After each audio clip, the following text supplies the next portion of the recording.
G'day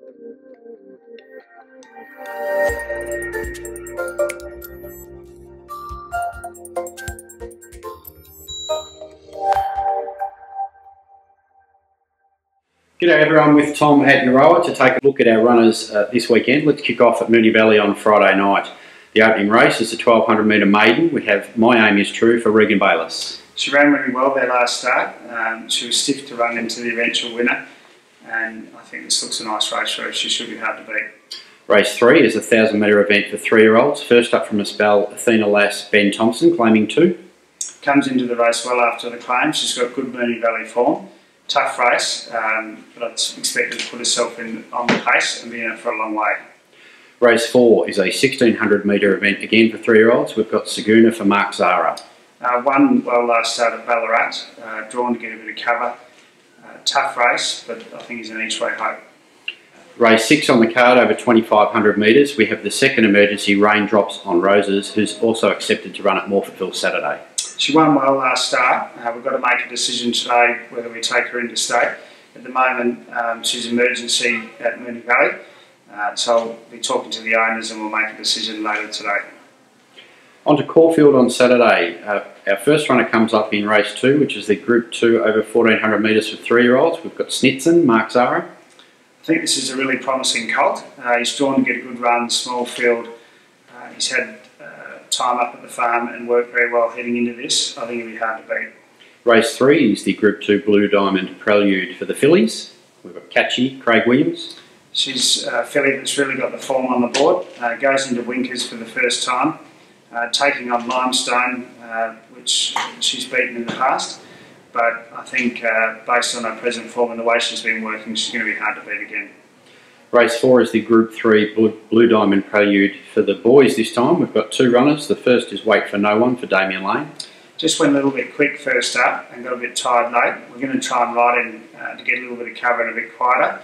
If he can settle, he's definitely got a good chance. And we also have Will's Bid for Damien Oliver, gate 14. He's going to need a bit of luck from out there. He drew wide when he won at Geelong. I think he's definitely improved from that, but we will need luck from the gate.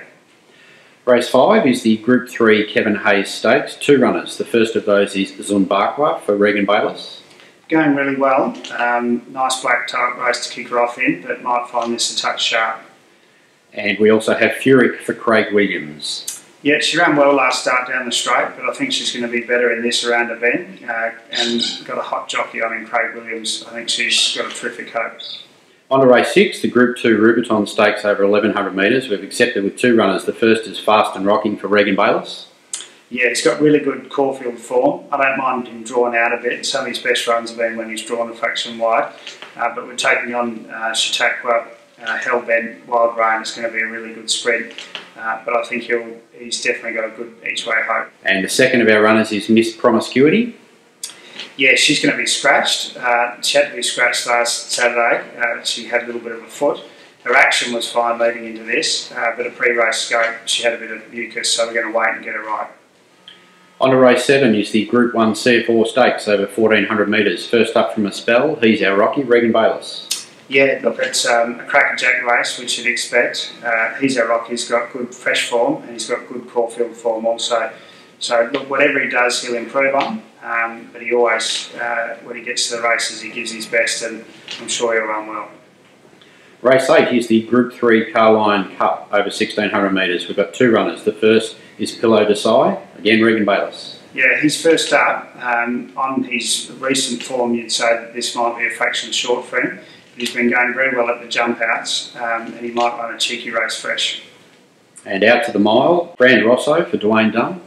Yeah, he's drawn to get a little bit of cover. His form at 1400 has been excellent. If he settles in the run, you wouldn't get a horse working and looking better and in better form, so I'm sure he'll be thereabouts. Race 9 is the Group 3 Balmain Stakes over 1200 metres. We've got KJ's Joy, Regan Bayliss. Got very good Caulfield form. She was a bit disappointing first up. She didn't handle the straight track and found the 1000 too sharp. But she'll be better here at Caulfield around a bend. But this is a tough race, so she'll have to perform at her best. Up to Randwick on Saturday, where the track's currently a heavy 9. We've got 1 runner going around in the Group 2 Apollo Stakes over 1400. Dibiani for Corey Brown. Yeah, he's arrived up there. He's in excellent order. He always runs very well up in Sydney. He's taking on a champion in Winks and a good horse in Hartnell. So he'd have to put out his absolute best. He doesn't mind a wet track though. And as you know, he's always pretty reliable to run a place. And on to Morphettville Saturday. Race 3 is over 2,500 metres. 2 acceptors. The first is Sea Lion Woman for Dom Tanua. Yeah, she's very fit now, and I'm sure that she'll be around the mark. And we've already mentioned Raindrops on Roses and a decision pending sometime today. Our other runner is in race 4 in the 1,100 metre 3-year-old maiden, Takaree for Dom Tanua. Ran really well first up, but we're going to need a little bit of luck from that wide gate. If she gets the luck at running, she'll be hard to beat. And what's our best on the weekend? I like Snitson, and I really like Catchy. I think they're both 2 very promising horses. Thanks, Tom.